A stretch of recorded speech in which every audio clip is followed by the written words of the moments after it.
Care for people, report the truth. Welcome to GPDN Weekly News. I am Judy Lee. Let's take a look at this week's world headlines. After the disputed independence referendum on October 1st and the Catalan parliament declared independence of Catalonia on October 27th, Carles Puigdemont and his allies are on the alert for the one-month standoff with Madrid. He told reporters that he was not in Brussels to demand political asylum, but was there as the capital of Europe, and in order to act with freedom and safety. Puigdemont also said that his party would join the elections on December 21st and called on Madrid to respect the results whether pro-independence parties win or not.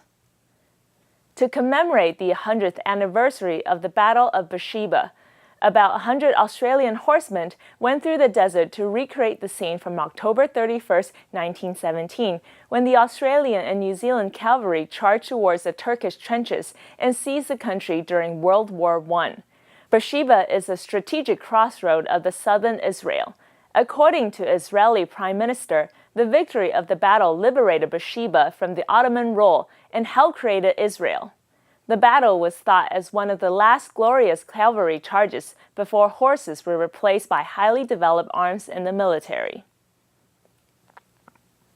The Japanese government looks into burning flammable ice for energy as the country lacks resources such as oil and coal and relies on other countries for power sources. Flammable ice is a kind of methane-bearing gas that can be found in thick Arctic permafrost.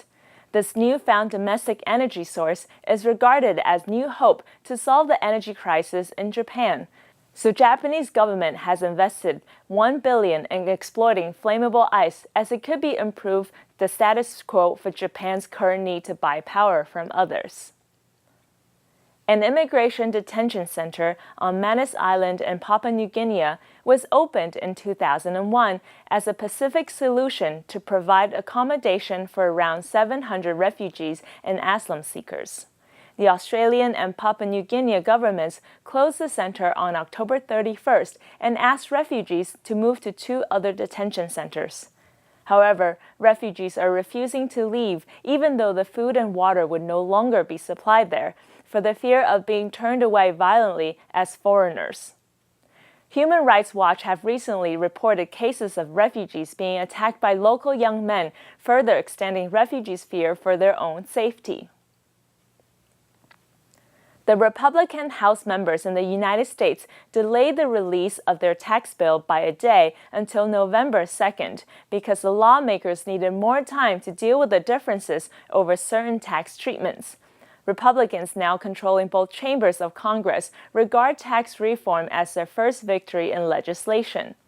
Trump states that they are working towards massive tax cuts that would cut about $6 trillion for corporations, small businesses, and individuals in 10 years. However, Democrats see Trump's tax plan as benefits for the rich and large companies. Puerto Rico was hit by Hurricane Maria on October 20th. It caused great damage as many houses were destroyed. Thousands of people displaced and in urgent need of relief supplies. It has been over 10 days since the disaster.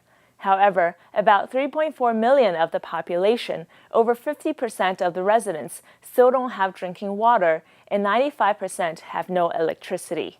Communication systems are completely out of function in many areas.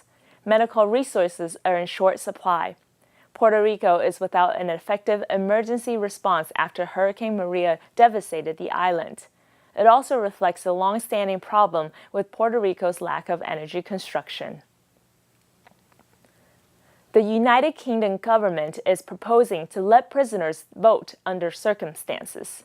According to the Convention of the European Court of Human Rights, prisoners do have the right to vote since 2005, but for many years the UK government refused to change its laws.